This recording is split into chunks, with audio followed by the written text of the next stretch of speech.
The scream tore through the canyon like a wounded animal, and Pike Kendrick dropped the elk carcass he had been dragging, his massive hand already reaching for the rifle strapped across his back.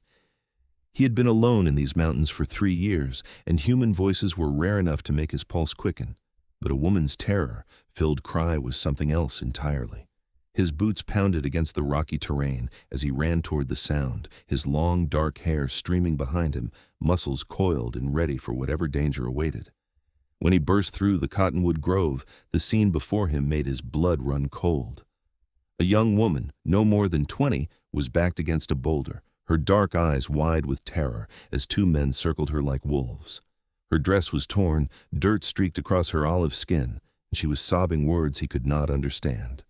The language was foreign, musical even in her fear, but the meaning was clear enough. "Well, well," one of the men said, not bothering to turn around.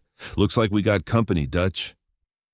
Pike did not waste time with warnings. He crossed the distance in 3 long strides, grabbed the first man by his collar, and threw him bodily into a juniper bush 10 feet away. The second man, Dutch apparently, spun around with a knife already in his hand, but Pike's fist connected with his jaw before the blade could do any damage. The crack echoed through the canyon, and Dutch crumpled like a sack of grain. The first man scrambled to his feet, took one look at Pike's 6'4" frame and the fury in his gray eyes, and decided his friend could fend for himself. He ran, crashing through the brush like a startled deer. Dutch groaned, rolling onto his side, and Pike planted a boot on his chest. "You got about 5 seconds to follow your friend before I decide you ain't worth the mercy," Pike said, his voice low and dangerous. Dutch did not need to be told twice. The moment Pike lifted his boot, the man was up and running, blood streaming from his nose. Pike turned to the woman who had slid down the boulder until she was sitting on the ground, her whole body shaking. Tears streamed down her face, and she was speaking rapidly in that foreign tongue, her hands trembling as they clutched at her torn dress. He held up both hands, showing her his palms, and slowly lowered himself into a crouch several feet away, making himself less imposing. "Easy now," he said softly. "Ain't nobody going to hurt you. You are safe." She stared at him with those enormous dark eyes, and he could see she did not understand a single word. Her crying continued, though quieter now, and she pressed herself harder against the rock as if trying to disappear into it. Pike sat down fully, crossing his legs, putting his rifle on the ground beside him. He pointed to himself. "Pike," he said slowly. "My name is Pike." She watched him, her breath coming in short gasps, but she did not run. He pointed to her, raising his eyebrows in question. She shook her head, more tears spilling down her cheeks, and said something that sounded like a plea. Her hands gestured wildly, pointing back the way she must have come, then to herself, then covering her face as fresh sobs overtook her. Pike had spent enough time alone to have patience in abundance, so he simply sat there, letting her cry, letting her see he meant no harm. The sun was beginning its descent toward the western peaks, painting the red rock canyon walls in shades of orange and gold.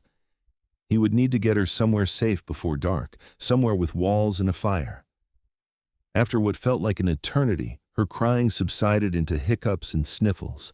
She wiped at her face with the back of her hand, smearing dirt across her cheeks. Pike reached slowly into his pack and pulled out a canteen, holding it out to her.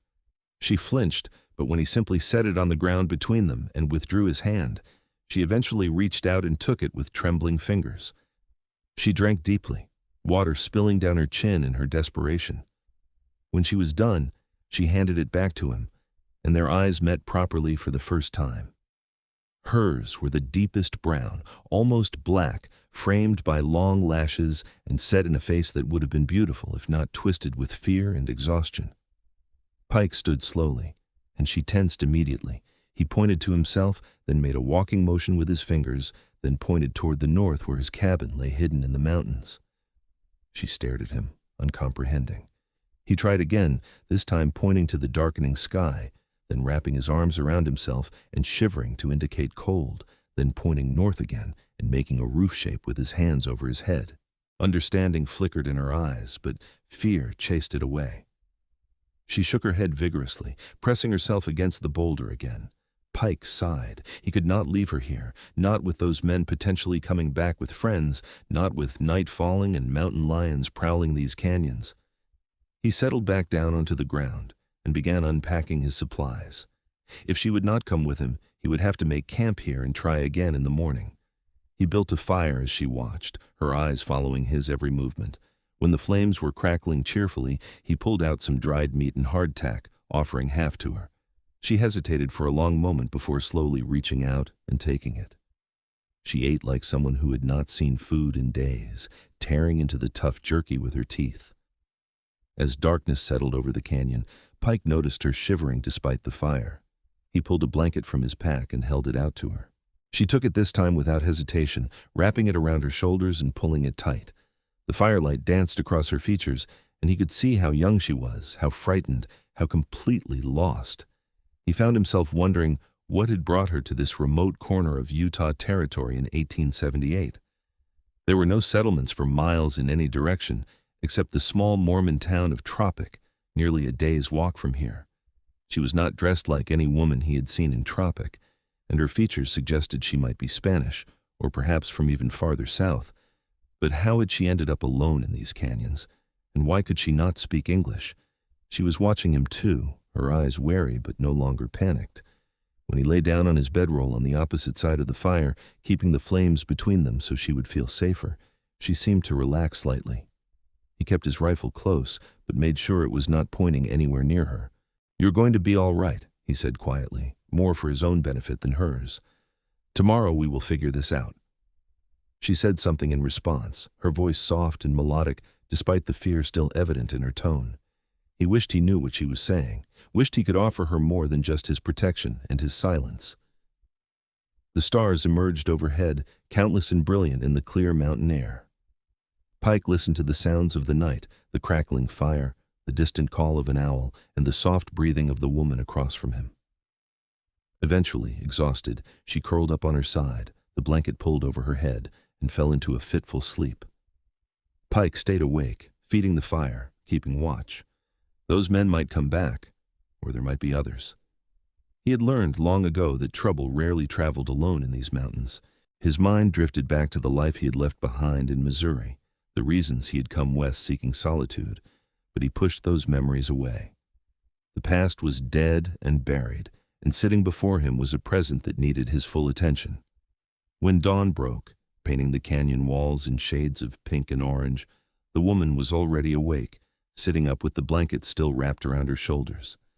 She was staring at him with those dark eyes, and he could see the wheels turning in her mind, trying to decide if she could trust this giant of a man who had saved her life.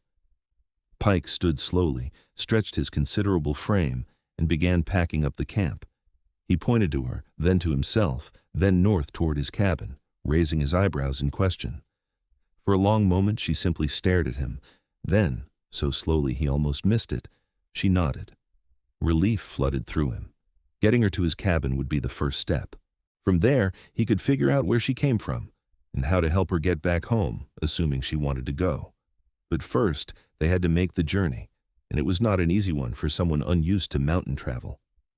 He offered her his hand to help her up. She looked at it for a long moment before placing her small, dirt-stained hand in his calloused palm.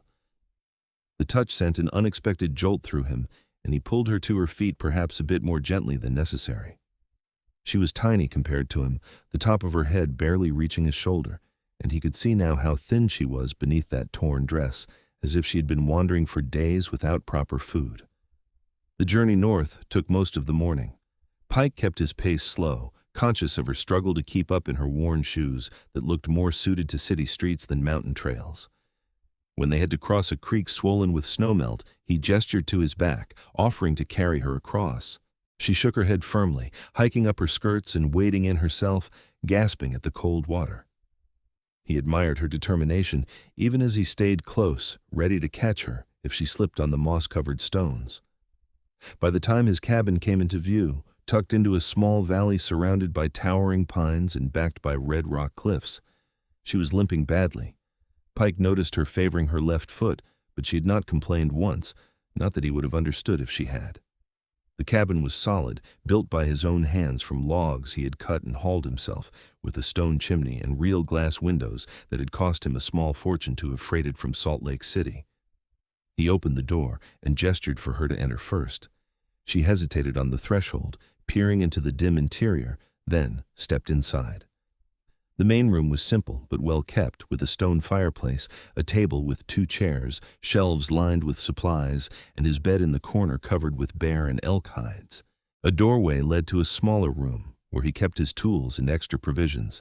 She turned in a slow circle, taking it all in, and said something that might have been a question.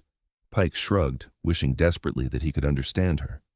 He pointed to the chair at the table, indicating she should sit, then went to the fireplace to build up the fire from the embers he had banked before leaving 3 days ago. Once the fire was blazing, he filled a pot with water from the barrel near the door and set it to heat. He had coffee beans, real ones, another luxury from his rare trips to town, and he ground a handful while she watched. When the water was hot, he made coffee strong and black and poured her a cup, adding a precious spoonful of sugar without asking. She needed the sweetness, needed the energy. She wrapped her hands around the cup, breathing in the steam, and took a cautious sip. Her eyes widened slightly, and she looked up at him with something that might have been gratitude. She said a single word, soft and clear, and repeated it while pointing to the cup. Pike's mind raced. Was she trying to tell him what coffee was called in her language? He pointed to the cup and said, "Coffee." She repeated it, mangling the pronunciation slightly. "Coffee." He nodded enthusiastically and pointed to himself. "Pike." She studied his face for a moment, then tried the word. Pike. It came out soft, almost a whisper, but it was his name in her voice, and something in his chest tightened unexpectedly. He pointed to her again, raising his eyebrows. This time, after a long pause, she placed her hand on her chest and said, "Paloma." "Paloma," he repeated, and she nodded. The word meant something, he was sure of it, in whatever language she spoke, but he did not know what. Still, it was a start. They had names now. Over the next few hours, Pike did his best to make her comfortable. He showed her the smaller room where she could have privacy, dragged in a spare cot and some blankets to make her a proper bed.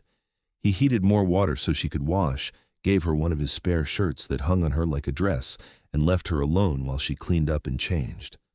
When she emerged, her long dark hair was wet and combed, falling in waves past her shoulders. His shirt covered her modestly, reaching past her knees, and she had rolled up the sleeves multiple times. She looked impossibly young and vulnerable, but there was a strength in the set of her jaw that he was beginning to recognize. He had prepared a simple meal of beans and cornbread, and they ate in silence across from each other at the table. Pike tried not to stare, but he found himself watching the way the firelight caught in her hair, the way her small hands wrapped around the spoon, the way she closed her eyes in something like contentment after each bite. She was beautiful, he realized, and the thought made him uncomfortable. She was under his protection, and she was terrified, and thinking of her as anything other than someone who needed help was wrong. After dinner, as the sun set beyond the windows, Paloma began to speak. She stood by the fire, gesturing animatedly, pointing to the south, to herself, crying again as she acted out what must have been her story. Pike watched, trying to piece together the meaning. There had been others, he understood that much from the way she kept indicating multiple people. Something bad had happened, something involving men on horses. She clutched at her chest, as if her heart was breaking, and he understood that someone she loved was gone. When she finally exhausted herself, collapsing into the chair with tears streaming down her face, Pike did the only thing he could think of. He went to her slowly, knelt down beside her chair so he was not looming over her, and placed his hand gently over hers where it rested on the table. "You are safe here," he said, knowing she could not understand the words but hoping she might hear the promise in his tone. "I swear it, Paloma. Nobody is going to hurt you while I draw breath." She looked at him, really looked at him, searching his face for something. Whatever she found there made her shoulders relax slightly. She turned her hand over beneath his, her palm against his palm, and squeezed once before pulling away. That night, Pike lay in his bed listening to the sound of her breathing from the other room. Sleep eluded him as his mind worked through the problem. She needed help, needed to get back to wherever she came from, or at least to people who spoke her language. The problem was, he had no idea where to even start. Tropic was the nearest town, but it was small and isolated, populated mostly by Mormon families who kept to themselves. There might be someone there who spoke Spanish, if that was what her language was, but it was a long shot. In the morning, he would start teaching her English, he decided, and she could teach him her words. It was the only way they would be able to communicate, the only way he could help her. The thought of spending days, maybe weeks, slowly building a bridge of language between them was daunting, but also, he had to admit, not entirely unpleasant. He had been alone for so long, and having another person in the cabin, even under these circumstances, stirred something in him he had thought long dead. The days that followed fell into a rhythm. Pike would wake early, start the fire, and begin making breakfast. Paloma would emerge from her room, always cautious at first, as if overnight she might have forgotten he was safe. They would eat together, and then the lessons would begin. He would point to objects, name them in English, and she would repeat them. Table, chair, fire, water, cup, knife, window, door. Her quick mind absorbed the words eagerly, though her pronunciation was often charmingly mangled by her accent. In return, she taught him her words, and he learned that she spoke Spanish, that she came from a place far to the south called Sonora, that the word Paloma meant dove. Dove, he repeated when she drew a bird in the ashes of the hearth to explain. Your name means dove. She nodded, pleased that he understood, and drew another picture, this one of a man with a long rifle. She pointed to it, then to him, questioning. Pike considered. What did his name mean? His father had called him Pike because he had been as stubborn as a pikefish from birth, refusing to give up once he had set his mind to something. But how could he explain that? Instead, he drew a fish with a pointed nose in the ashes beside her dove. She laughed, the first real laugh he had heard from her, and the sound filled the cabin like sunlight. She said something in Spanish, smiling, and he found himself smiling back, caught up in the simple joy of communication. As the weeks passed, their vocabulary grew. She learned words for feelings, happy, sad, scared, safe. He learned that her family had been traveling north seeking work when they were attacked by bandits. Her father and brother had been killed. Her mother had died of fever 2 weeks later. Paloma had run, terrified, into the canyons where Pike had found her. Each revelation came in halting English mixed with Spanish, accompanied by gestures and drawings and sometimes tears. Pike listened to it all, his heart breaking for what she had endured. She was barely 19, she managed to convey, and she had lost everything. He told her his story too, in simple words she could understand. He had been a soldier in the war between the states, had seen things no man should see, had done things he wished he could forget. He had come west seeking peace, seeking silence, seeking to escape the ghosts that haunted him. These mountains had given him that, had let him heal in solitude. But lonely, Paloma said one evening, her English improving daily. You lonely. He looked at her across the table, surprised by her perceptiveness. Yes, he admitted, lonely. Me too, she said softly. But now here, not so lonely. The admission hung in the air between them, heavy with meaning neither was quite ready to examine. Pike taught Paloma how to survive in the mountains. He showed her which plants were edible and which were poisonous, how to read the sky for coming weather, how to move quietly through the forest. She was an eager student, absorbing everything with an intensity that impressed him. She also insisted on learning to shoot, and after some hesitation, he taught her how to handle the rifle.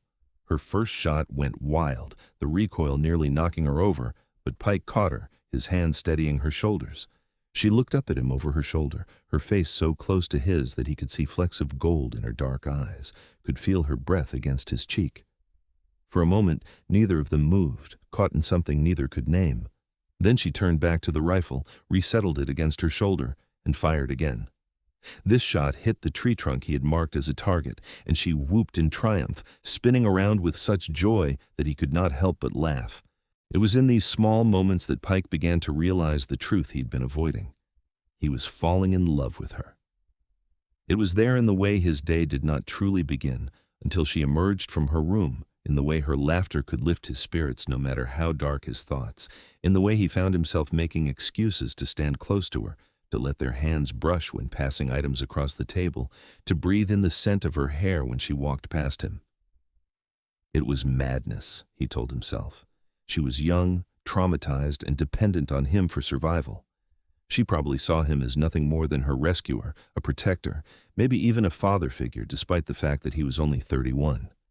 But even as he reasoned with himself, he could not stop the way his heart raced when she smiled at him, could not stop dreaming of her at night. For her part, Paloma seemed to be healing. The fear that had haunted her eyes was fading, replaced by curiosity and determination. She laughed more, sang sometimes while working around the cabin in Spanish words he did not understand but loved to hear.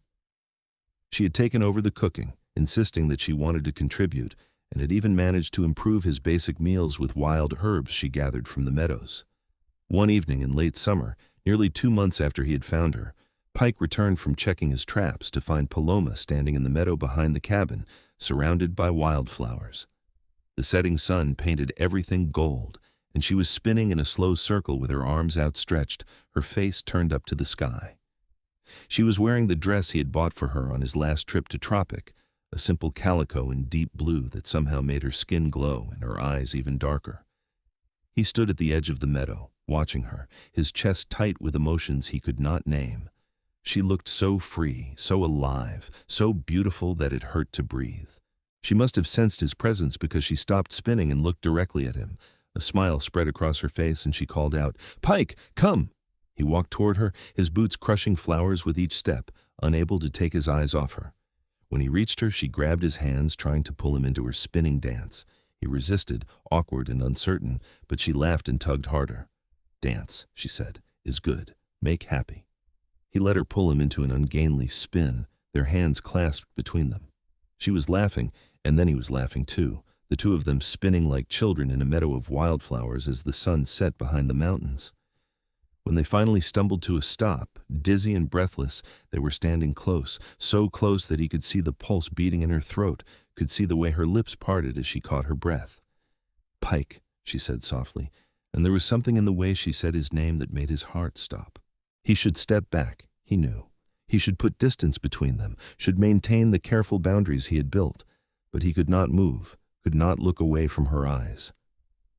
"Paloma," he said, and her name was a prayer on his lips. She lifted her hand, slowly, giving him time to move away if he wanted to, and placed it against his chest right over his heart. She could surely feel how it was racing, could surely see the effect she had on him. "You good man," she said carefully, choosing her English words with precision. "You save me, you teach me, you make me feel safe." She paused, biting her lip, then continued in a rush. "You make me feel more than safe."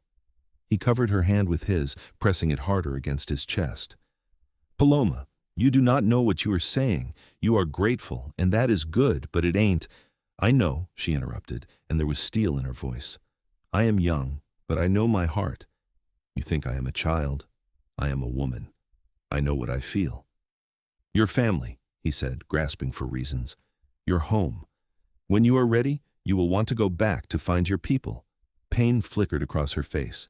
"My people are dead. My home is gone. This," she gestured to the cabin, to the mountains around them, to him. "This is my home now, if you want it to be." The last part came out uncertain, vulnerable, and he realized she was asking, really asking, if he felt the same way. Every rational thought in his head told him to say no, to tell her she needed time to maintain his distance, but his heart, his treacherous heart, knew only one truth.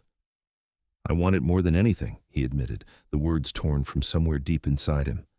"I think about you every moment. I dream of you. You have become the center of my world, Paloma, and it terrifies me." "Why?" She looked genuinely confused. "Why terrifies?" "Because I am too old for you, too rough, too broken. Because you deserve someone better, someone who can give you a real life, not just a cabin in the mountains. Because if I let myself love you and then lose you, I do not think I would survive it." She was quiet for a long moment, processing his words. Then she said, "You are not too old. You're not too rough. And broken?" She shook her head. "We are all broken. The world breaks everyone. But some people, they put themselves back together and become strong in the broken places. Like you. Like me." He stared at her, amazed by her wisdom, by the strength he could see in every line of her body. "I do not want someone better," she continued. "I want you, only you. And if you love me, then say it. Say the words." And so, standing in a meadow of wildflowers as the stars began to emerge overhead, Pike Kendrick said the words he had thought he would never say again. "I love you, Paloma. With everything I am, I love you." Her smile was like the sun rising.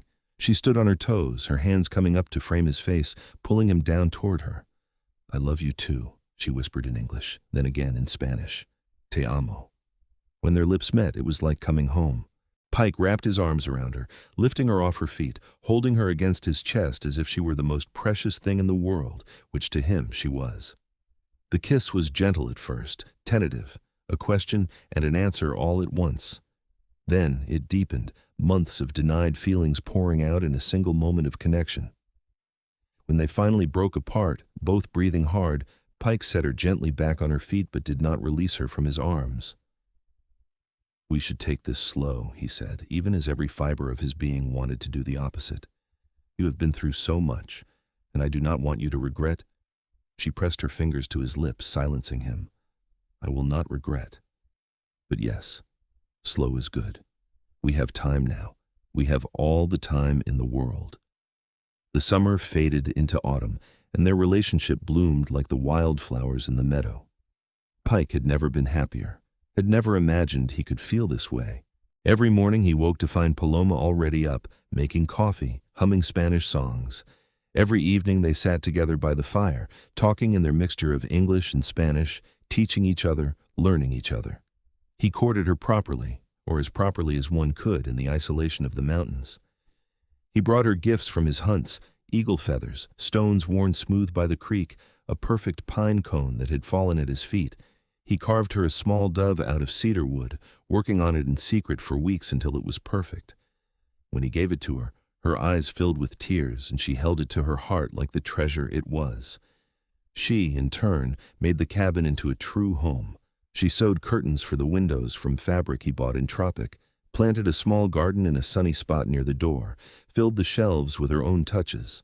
Wildflowers in a jar, smooth stones arranged by size, drawings she made of the mountains and trees and wildlife. They stole kisses in the forest when they were out gathering wood, held hands across the table during meals, sat close by the fire in the evenings with her head on his shoulder and his arm around her waist. Pike was careful, always careful, to respect her boundaries, to let her set the pace. But the love between them was a living thing, growing stronger with each passing day. It was in October, with the aspens turning gold and the air crisp with the promise of winter, that Pike made his decision. He rode into Tropic alone, leaving Paloma at the cabin with the rifle and strict instructions to bar the door and let no one in. The trip took most of the day, and he used the time to rehearse what he would say, though words had never been his strong suit. The general store in Tropic was run by a man named Brother Ellsworth, a Mormon elder who had always been fair in his dealings with Pike, despite his status as an outsider. Pike found him behind the counter, sorting mail that had come in from Cedar City. "Pike Kendrick," Brother Ellsworth said, looking up in surprise. "Did not expect to see you until the first snow at least. What brings you down from your mountain?" Pike removed his hat, holding it in his hand, suddenly nervous. "I need to buy a ring," he said bluntly. "A wedding ring?" Brother Ellsworth's eyebrows rose nearly to his hairline. "A wedding ring? You getting married?" "I am asking, yes. If she says yes." A slow smile spread across the older man's face. "Well now, this is news indeed. Who is the fortunate young lady?" Pike hesitated. He had kept Paloma's presence secret, had not mentioned her on his infrequent visits to town, wanting to protect her privacy and her safety. But if they were to be married, he supposed people would know soon enough. Her name is Paloma Torres," he said carefully. "She is from Sonora. I found her in the canyon some months back, alone and in trouble. She has been staying at my cabin." He watched Brother Ellsworth's face carefully, waiting for judgment or disapproval. Instead, the older man nodded thoughtfully. "I heard tell there were bandits working the southern canyons, preying on travelers. Lost a family to them back in the spring. Or so the story goes. Your Paloma was part of that?" "She lost her parents and brother," Pike confirmed. "She had nowhere else to go. And now she has you, and you have her." Brother Ellsworth moved to a locked cabinet behind the counter and opened it with a key from his pocket. Marriage is a sacred thing, Pike, not to be entered into lightly. But I have known you these past years, and I have seen you change from a haunted man to one at peace.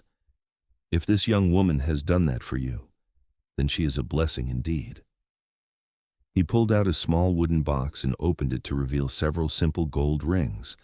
Pike looked them over carefully, trying to imagine which would suit Paloma's small hand.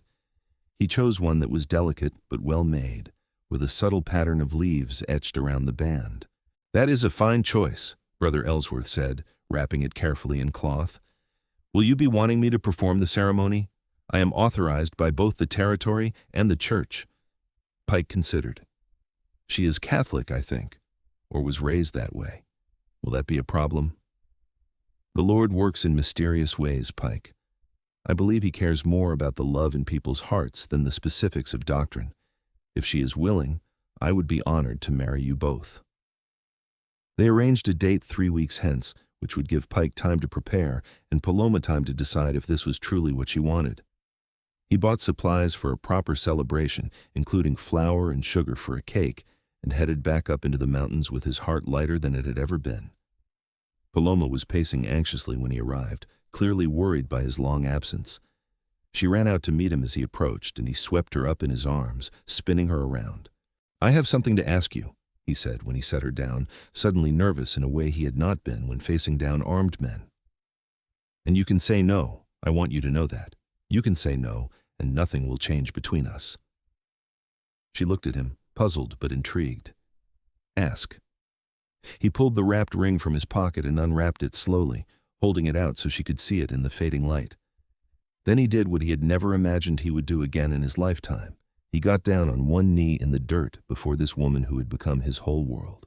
"Paloma Torres," he said, his voice rough with emotion. "I know we have not known each other long. I know the way we came together was strange and born of tragedy. But I also know that I love you more than I have ever loved anything in this life. You have made my house a home, my existence a life worth living. Would you do me the honor of becoming my wife?"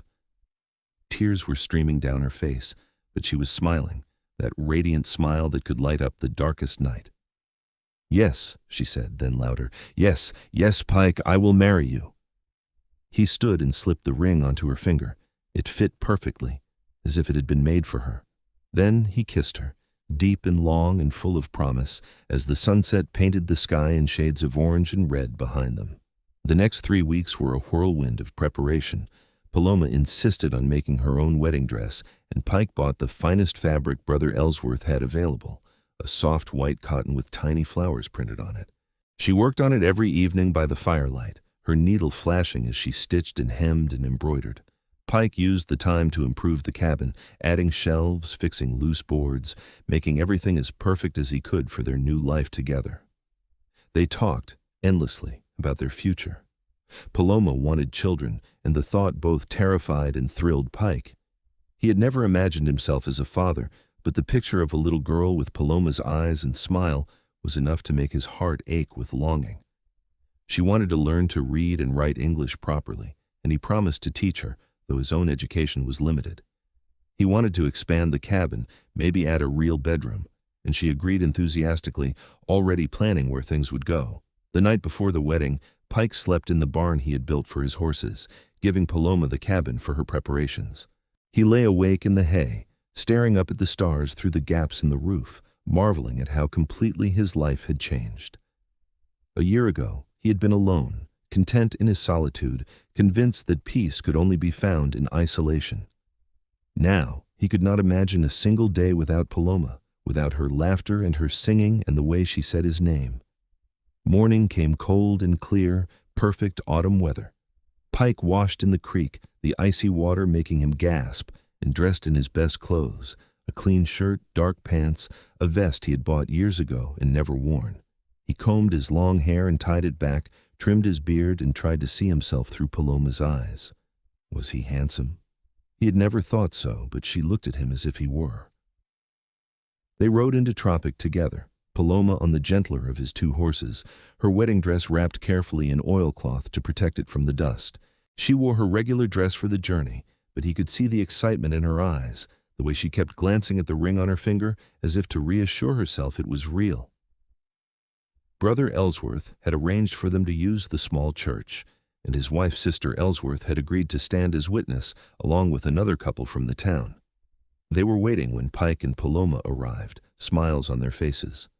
Sister Ellsworth, a kind-faced woman with gray hair and laugh lines around her eyes, immediately took Paloma under her wing, leading her away to help her change and prepare. Pike was left with the men, his stomach churning with nerves. "She is a beauty," Brother Ellsworth said, clapping him on the shoulder. "You are a fortunate man, Pike Kendrick." "I know it," Pike replied. "Every single day, I know it." When Paloma emerged from the back room, Pike felt his breath catch in his throat. She had transformed the simple white dress into something magical, with embroidery at the neck and hem in a Spanish style that spoke of her heritage. Her dark hair was loose, flowing over her shoulders in waves with wildflowers woven through it. She was carrying a bouquet of more wildflowers, autumn gold and deep purple, and she was so beautiful that Pike had to blink back tears. She walked toward him, her eyes locked on his, and he met her halfway. He took her hand, the one with the ring, and held it gently. "You look like an angel," he whispered. "You look like my future," she replied softly. Brother Ellsworth cleared his throat and began the ceremony. Pike barely heard the words, too focused on Paloma's face, on the tears shining in her eyes, on the smile that would not leave her lips. When it came time for vows, they spoke them in both English and Spanish, promises to love and honor and cherish for as long as they both lived. "I now pronounce you husband and wife," Brother Ellsworth said finally. "Pike, you may kiss your bride."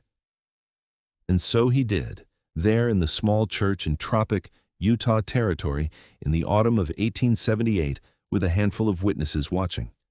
He kissed her like she was his salvation, because she was. He kissed her like she was his whole world, because she was. And when they finally broke apart, both of them grinning through happy tears, the small congregation burst into applause. The return journey to the cabin was filled with laughter and joy. They stopped by the creek where Pike had first taught Paloma to fish, and she insisted they sit for a moment, just taking in the beauty of the day.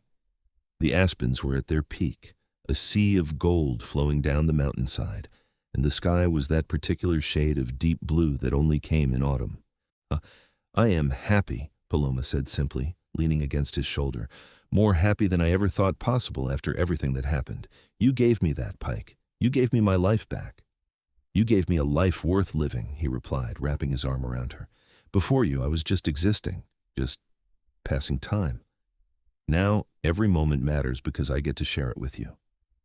They sat in comfortable silence, watching the water flow past, listening to the birds and the wind in the trees. Finally, as the sun began to sink toward the western peaks, they mounted up and continued home. Their wedding night was everything Pike had dreamed and more. He carried her over the threshold of the cabin, making her laugh, and set her down gently on her feet. There was an awkwardness at first, a nervousness on both their parts, but it melted away as they came together, two souls finding completion in each other. He was gentle with her, patient, letting her set the pace, and when they finally lay tangled together in the big bed beneath the bear hide covers, both of them exhausted and happier than they had ever been, Pike knew that this right here, was what life was meant to be. The winter came early that year, snow falling in thick blankets that transformed the mountains into a wonderland. Pike and Paloma were snug in their cabin, with plenty of firewood and supplies to last until spring. They spent the long, dark evenings by the fire, Pike teaching Paloma to read from the few books he owned, Paloma teaching Pike Spanish songs and tales from her childhood. They made love frequently, learning each other's bodies, discovering what brought pleasure and joy. Pike marveled at her passion, at the way she gave herself to him completely, at the sounds she made when he touched her just right. She was playful in bed, often surprising him with her boldness, and he loved her all the more for it. By February, Paloma's cycles had stopped, and they both knew what it meant. Pike placed his large hand on her still flat belly, his eyes wide with wonder and terror in equal measure. "A baby," he whispered. "We are going to have a baby." "You are happy?" Paloma asked, searching his face anxiously. "Happy does not begin to cover it," he said, pulling her into his arms. "Terrified, yes, but happier than I have words for. You are giving me a family, Paloma, a real family." She burst into tears then, happy tears, and he held her as she cried, whispering promises and reassurances. They would be good parents, he told her. They would love this child with everything they had. They would build a good life here in the mountains, safe and protected. As her belly grew with the spring, Pike became almost comically protective. He refused to let her do any heavy work, insisting on carrying everything from water buckets to firewood. She laughed at his fussing, but let him do it, recognizing that he needed this, needed to feel like he was taking care of his growing family. He built a cradle from pine wood, sanding it smooth so there would be no splinters to harm delicate baby skin. Paloma sewed tiny clothes and blankets, her face soft with maternal love as she worked. They argued playfully about names.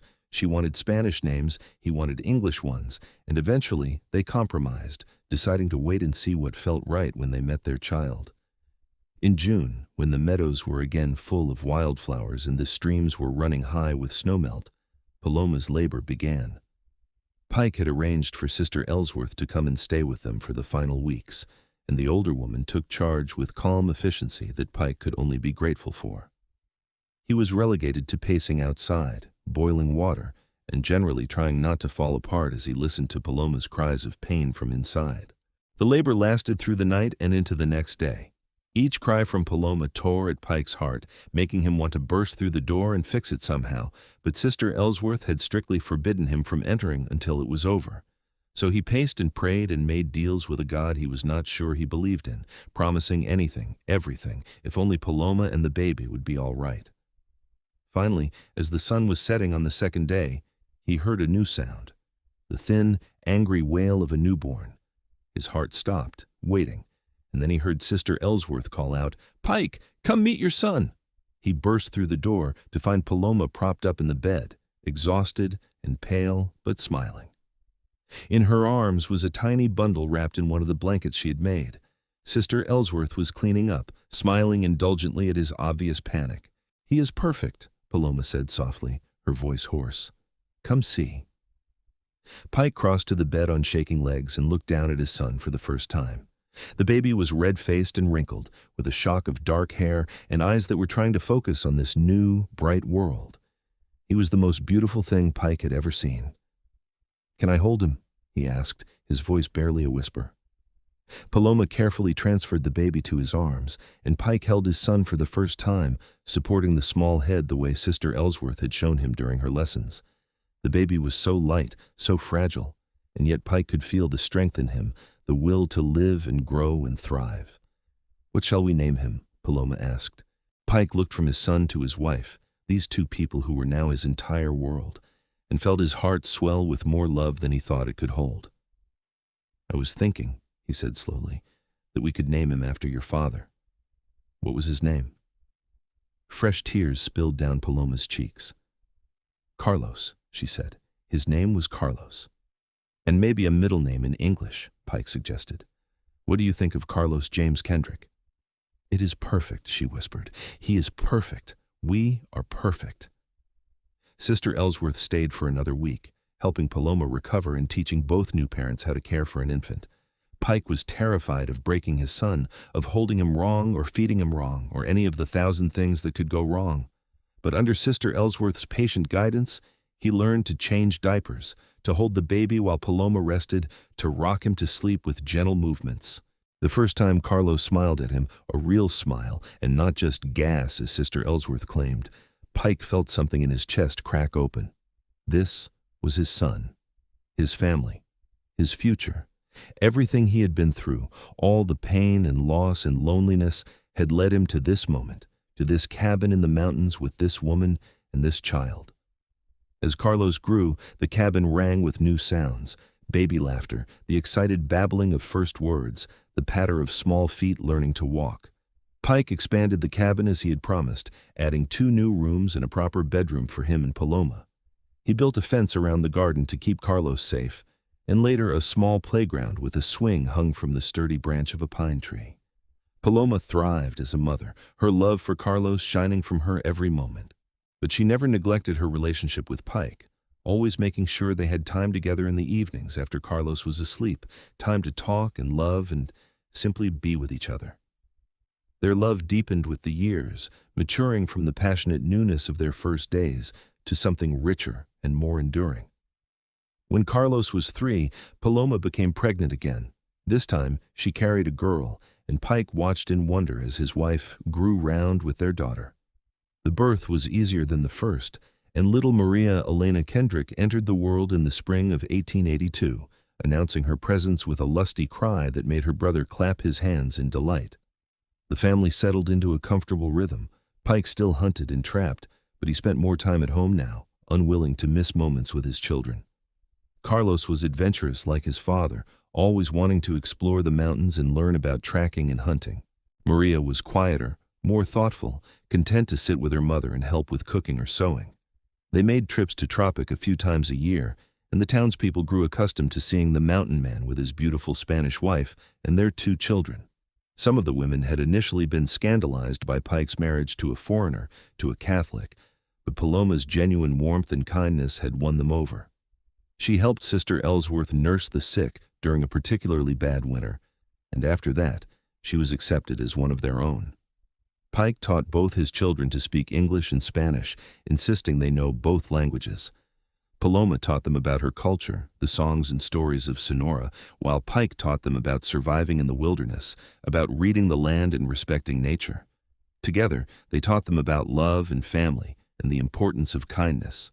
On their 10th anniversary, Pike took Paloma back to the meadow where he had first confessed his love. The children were spending the night with Sister Ellsworth in Tropic, giving them rare time alone. They lay together in the wild flowers, watching the stars emerge overhead and reflected on the decade they had spent together. "Do you ever regret it?" Pike asked, playing with her fingers. "Marrying me, staying here in the mountains instead of returning to your people in Sonora?" Paloma propped herself up on one elbow to look at him. "You are my people," she said firmly. "You and Carlos and Maria. This is my home, these mountains, this life we have built. I would not change a single thing." "Not even the parts where I am stubborn and difficult?" he teased. "Espera." "Especially not those parts," she laughed. "They make you who you are. And I love who you are, Pike Kendrick. I have loved you from almost the beginning, when you sat by that fire keeping watch over me, even though you did not know me, when you offered me your protection and asked nothing in return. I love you more now than I did then, and I will love you more tomorrow than I do today." He pulled her down for a kiss, deep and slow and full of 10 years of devotion. "You are the best thing that ever happened to me," he said when they broke apart. "You and the children. I wake up some mornings and cannot believe this is my life, that I get to have this happiness." "Believe it," she whispered, "because it is real and it is ours, and it will last all the days of our lives." The years continued to pass, measured in seasons and harvests and the growth of their children. Carlos grew tall and strong, with his father's build and his mother's eyes, a young man who could track a deer through any terrain and could charm anyone with his easy smile. Maria grew into a thoughtful beauty, with her mother's grace and her father's strength of character, a young woman who could read the weather and deliver a foal with equal competence. When Carlos was 17, he asked his father's permission to court a young woman from Tropic, a sweet girl named Sarah with red hair and freckles. Pike gave his blessing, seeing in his son's eyes the same love he had felt for Paloma all those years ago. They were married the following spring in the same small church where Pike and Paloma had wed, and the circle continued. Maria was more particular about her suitors, rejecting several young men before finally accepting the courtship of a young doctor who had come to Tropic from back east. Pike approved of the man, who treated his daughter with respect and could hold his own in a conversation about books and ideas. As grandchildren began to arrive, Pike and Paloma found themselves in the unexpected joy of watching their family grow and expand. Carlos and Sarah built a cabin not far from Pike's, close enough for help but far enough for privacy. Maria and her doctor husband stayed in Tropic where his practice was, but they visited frequently, filling the cabin with laughter and chaos. Pike, now in his 50s, his long hair streaked with silver, would sit on the porch of the cabin he had built with his own hands and watch his grandchildren play in the meadow. Paloma, still beautiful despite the lines the years had etched around her eyes and mouth, would sit beside him, her hand in his, and they would marvel together at what they had built. "Do you remember the day you found me?" Paloma asked one evening as they watched the sunset paint the mountains in shades of gold and red. "When I was so frightened, and you could not understand a word I said? I remember thinking you were the most terrified creature I had ever seen," Pike replied, "and also the bravest, because even in your fear, you did not give up. You fought to survive, to go on." "I survived because of you," she said softly. "You gave me a reason to keep fighting. You gave me a future when I thought I had none." "We gave each other a future," he corrected. "I was just existing before you came into my life, Paloma. You made me want to live again, made me believe in good things, in love and family." She leaned her head on his shoulder. They sat in comfortable silence, watching as the stars began to emerge in the darkening sky. Somewhere in the distance, they could hear Carlos calling his children in for dinner, could hear the laughter of their grandchildren. "We built something good here," Paloma said finally, "something that will last long after we are gone. Our children and their children will remember us, will tell stories about the mountain man and the woman who spoke no English, who found each other in the wilderness and built a love that could not be broken." Pike wrapped his arm around her, pulling her close. "It's a good story," he agreed, "but the best part is that it is true. Every word of it." As they sat together in the gathering darkness, Pike thought back to that day so long ago when he had heard a woman's scream echo through the canyon. He thought about the choice he had made to run toward the danger instead of away from it, and he thanked whatever force in the universe had guided him to that place at that moment. Because that choice, that single decision to help a terrified woman who could not speak his language, had given him everything that mattered. They grew old together in their mountain cabin, Pike and Paloma, surrounded by the family they had created and the love they had nurtured. When Pike's joints began to ache with arthritis, Paloma made him teas from herbs she gathered in the mountains. When Paloma's sight began to fail, Pike read to her every evening, his voice deep and soothing in the firelight. They were never apart for more than a few hours, these two souls who had found each other against all odds. Pike lived to see his 73rd year, a good long life for a man of his time. He died peacefully in his sleep one winter night, with Paloma beside him as she had been every night for nearly 45 years. His last words to her were the same as his first confession of love. "I love you, Paloma. With everything I am, I love you."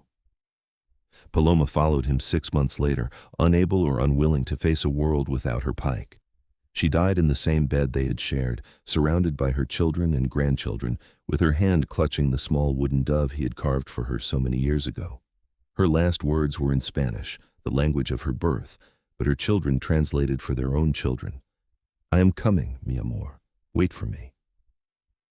They were buried side by side in the meadow behind the cabin, the meadow where wildflowers bloomed every spring and summer, where they had danced and laughed and fallen in love.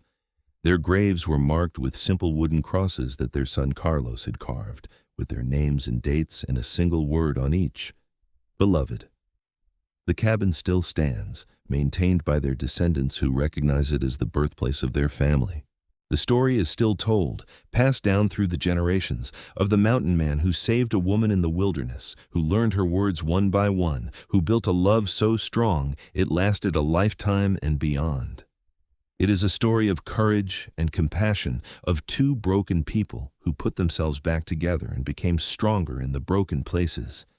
It is a story of love conquering fear, of kindness repaid with devotion, of two souls finding their home not in a place but in each other. It is a story of the Wild West, of hardship and survival and the enduring power of the human heart. But most of all, it is a love story, pure and simple, the kind that reminds us that sometimes, in the most unlikely circumstances, at the most unexpected times, love finds us and changes everything. Pike and Paloma's love was like that, unexpected, unlikely, and absolutely undeniable. It transformed them both, gave them family and purpose and joy beyond measure, and in the end, that is what matters. That is, not the language they spoke, not the circumstances that brought them together, not the hardships they endured. What matters is that they loved each other with everything they had, that they built a life together filled with laughter and children and countless small moments of happiness, and that their love lasted until their final breaths and beyond. In the meadow where they are buried, the wildflowers still bloom every year, painting the ground in shades of purple and gold. The wind still whispers through the pines, carrying echoes of laughter and love. And if you stand there quietly on a summer evening, watching the sunset behind the mountains, you might almost hear them. A man's deep voice and a woman's melodic response, speaking in a language that needs no words, the eternal language of love. Their great-great-grandchildren still visit the meadow, bringing their own children to see where it all began. They tell the story as it was told to them, adding their own flourishes but keeping the essential truth intact. That once upon a time, in the wild mountains of Utah Territory, a mountain man found a terrified woman who spoke no English. He could have left her, could have taken her to the nearest town and washed his hands of the responsibility. Instead, he took her home, learned her words one by one, and in the process, they fell in love. It was not an easy love, not a simple love, but it was real and true and lasting. They faced challenges that would have broken lesser people, language barriers, cultural differences, the harsh realities of frontier life, the loss of Paloma's family, the isolation of the mountains. But they faced each challenge together, supporting each other, learning from each other, growing together into something stronger than either could have been alone. Pike taught Paloma how to survive in the wilderness, how to read the land and the sky, how to hunt and trap and fish. Paloma taught Pike how to live again, how to open his heart after years of keeping it closed, how to trust in love and family in the future. Together, they created a legacy that would span generations. The cabin that Pike built with his own hands became a symbol of their love, a place where family always gathered, where stories were told and traditions maintained. Carlos, their son, added to it, building rooms for his own growing family. His children did the same, and their children after them. The original cabin remains at the center of a small compound now, preserved carefully by descendants who understand its significance. Inside, the shelves that Pike built still hold Paloma's treasures, smooth stones from the creek, dried wildflowers pressed between the pages of the books he taught her to read, the wooden dove that he carved with such care. The table where they shared countless meals still stands, worn smooth by generations of use. The fireplace that kept them warm through long mountain winters still draws well, its stones blackened by decades of fires. But these are just objects, just things. The real legacy of Pike and Paloma is not found in wood and stone, but in the people they created and the love they exemplified. Their descendants carry pieces of them. Carlos's great-grandson has Pike's gray eyes and his skill with a rifle. Maria's great-granddaughter has Paloma's grace and her gift for languages. All of them carry the knowledge that they come from people who truly loved each other, who built something lasting out of tragedy and chance and choice. The story of Pike and Paloma has been told around campfires and dinner tables for over a century now. It has been embellished and refined, some details lost to time, others taking on mythical proportions. But the core truth remains unchanged. A mountain man with a gentle heart found a woman in desperate need, and instead of turning away, he offered her protection, patience, and eventually love. She, in turn, gave him everything she was, transforming his house into a home and his existence into a life worth living. Their love story stands as a testament to what is possible when two people choose each other, day after day, year after year. It speaks to the power of compassion, the importance of communication, even across language barriers, and the transformative nature of real, genuine love. It reminds us that family is not just about blood, but about choice, about commitment, about showing up for each other in good times and bad. In a world that often seems harsh and unforgiving, the story of Pike and Paloma offers hope. It suggests that kindness matters, that taking the time to understand someone different from yourself can lead to unexpected joy, that love can bloom even in the rockiest soil if tended with care and patience. It reminds us that our choices matter, that a single moment of deciding to help rather than walk away can change the entire course of multiple lives. The mountains where they lived and loved still stand, unchanging and eternal. The creek still runs clear and cold, the meadows still explode with wildflowers each summer, the aspens still turn gold each autumn. The land remembers them, holds their story in its rocks and trees and sky. And the family they created continues to thrive, spreading out across the West and beyond, carrying with them the knowledge of where they came from and the love that started it all. On certain evenings, when the light is just right and the wind moves through the pines in a particular way, you can almost feel them there in the meadow. Pike, tall and strong and protective, Paloma, small and fierce and loving, standing together as they did in life, hands clasped, hearts joined, two souls made one by choice and by love. They are gone now, passed into memory and legend, but what they built remains. Their love endures in the lives they created, in the family that carries their blood and their names, in the story that reminds us all of what really matters. This is the legacy of Pike Kendrick and Paloma Torres Kendrick. Not wealth or fame or grand accomplishments, but simply love. Real, true, lasting love that survived language barriers and cultural differences and the countless challenges life threw at them. Love that created family and home and future.